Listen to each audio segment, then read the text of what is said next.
Karena kalau nanti karetnya nggak kencang lagi atau kendor, itu nanti udara yang di luar itu nanti akan masuk ke dalam kulkas, sehingga nanti bisa mempengaruhi cara kerja mesin dalam kulkas.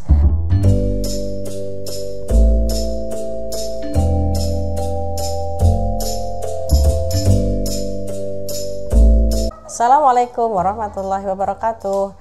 Pada kesempatan kali ini saya akan membahas sebuah tips dan trik bagaimana caranya menghemat daya listrik pada kulkas agar tagihannya nggak bengkak ya teman-teman.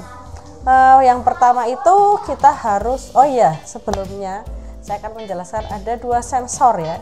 Dua sensor dalam kulkas. Yang pertama itu ada sensor panas dan yang kedua itu sensor dingin. Apa itu sensor panas dan sensor dingin? Mungkin kalian itu ada yang masih awam ya tentang perkulkasan. Saya juga awal-awalnya begitu, masih awam, tapi ya lama-lama tahu, belajar, ya akhirnya tahu. Nah, sensor panas itu berfungsi untuk mengistirahatkan mesin pada kulkas pada saat dia kondisi mesinnya itu terlalu panas. Kan kadang ada tuh yang kayak gitu ya, kulkas itu yang panas banget posisinya. Nah, itu fungsinya seperti itu. Terus yang kedua itu sensor dingin. Sensor dingin ini berfungsi untuk mengistirahatkan mesin apabila dia telah mencapai suhu yang diinginkan. Nah, dua sensor ini selalu ada di dalam kulkas ya. Nah, cara kita untuk menghemat daya itu yang pertama. Pertama itu kita atur suhu kulkas itu sebaik mungkin. Nah, maksudnya gimana?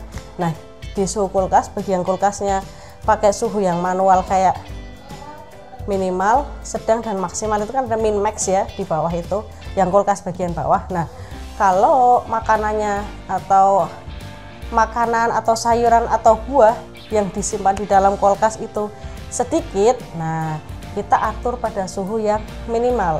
Sedangkan jika makanan, minuman, sayur, buah atau apapun yang disimpan di kulkas itu jumlahnya sedang, bisa kita atur pada suhu sedang.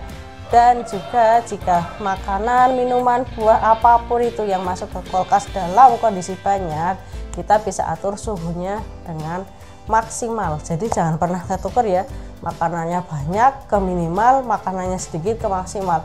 Nanti jadinya apa? Yang sedikit di maksimal nanti jadi cepat beku. Kadang kan seperti itu. Dulu awalnya saya nggak tahu ya, terus kan kita sudah tahu ilmunya.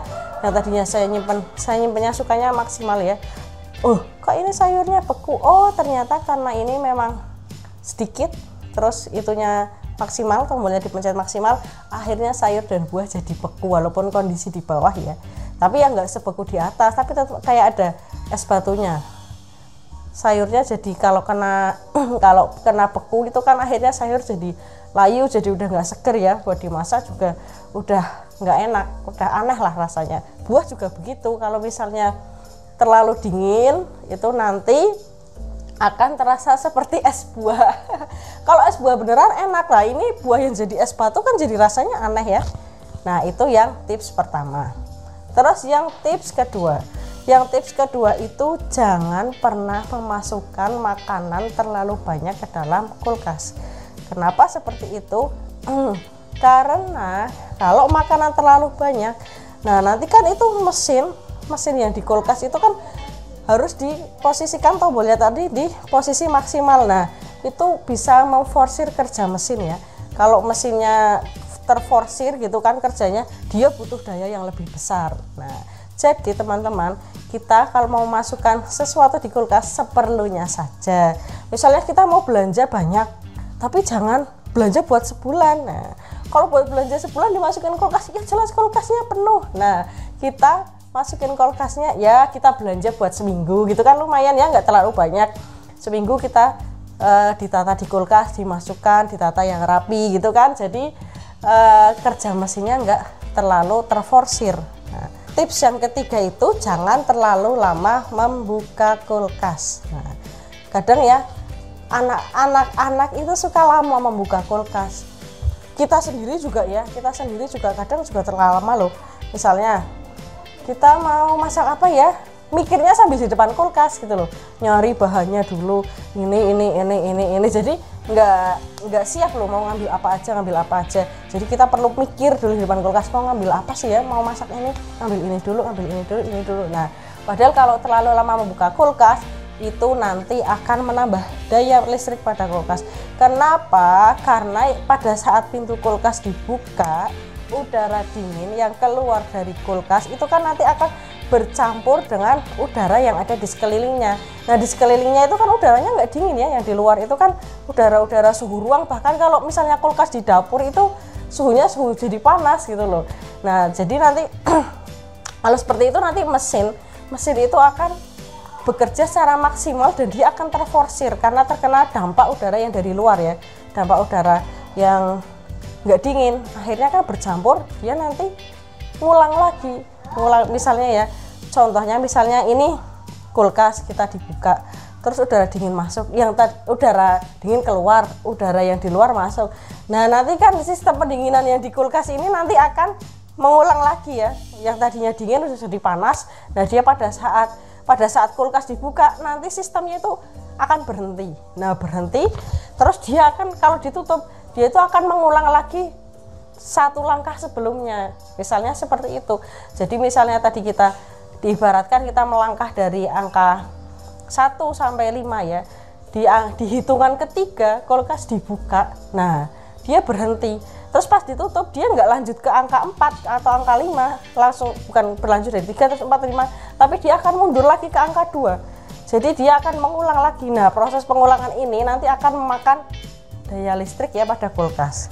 Terus yang keempat itu jangan mengisi atau memasukkan makanan maupun minuman panas ke dalam kulkas. Kenapa seperti itu? Ya seperti yang tadi, sama seperti tadi yang pas buka tutup pintu kulkas ya. Nanti sensor pada kulkas, sensor dingin, sensor panas itu akan kacau ya. Akan kacau karena bercampurnya dua udara di dalam kulkas dan itu akan memforsir kerja mesin yang membutuhkan daya listrik yang banyak. Nah, yang kelima itu letakkan kulkas di tempat yang tepat. Maksudnya gimana? Jangan sekali-kali menaruh kulkas itu di dekat kompor ya, karena kompor itu kan hawanya panas. Nah, letakkan kulkas itu di suhu ruang yang pas, yang jangan terlalu panas, suhu ruangan yang juga nggak terlalu kena udara di luar ya. Jangan diletakkan juga di dekat jendela. Nah, kenapa? Karena di jendela itu kalau misalnya kena sinar matahari, misalnya waktu pagi atau waktu siang pas mataharinya mengarah ke kulkas ya, nah itu nanti juga akan berpengaruh terhadap cara kerja sensor yang ada di kulkas ya. Jadi jangan letakkan di daerah yang panas-panas seperti di jendela atau di kompor. Terus yang keenam itu kita harus merawat kulkas dengan baik dan benar. Kenapa?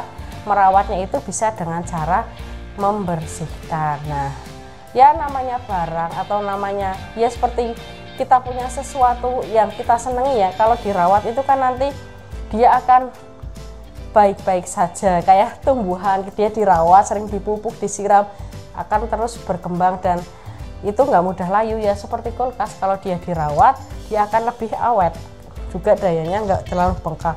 Misal kalau ada kembang es ya, bunga es yang di freezer, kita harus telaten bersihin. Terus kalau misalnya itu yang di pintu ya, bagian pintu yang di karetnya itu juga harus sering-sering dibersihin. Karena apa? Karena kalau nanti karetnya nggak kencang lagi atau kendor, itu nanti udara yang di luar itu nanti akan masuk ke dalam kulkas, sehingga nanti bisa mempengaruhi cara kerja mesin dalam kulkas. Nah, itu dia tadi 6 triks bagaimana caranya menghemat daya pada kulkas. Silahkan dipraktekkan, semoga bermanfaat. Dan kita ketemu lagi di video kita selanjutnya. Assalamualaikum warahmatullahi wabarakatuh.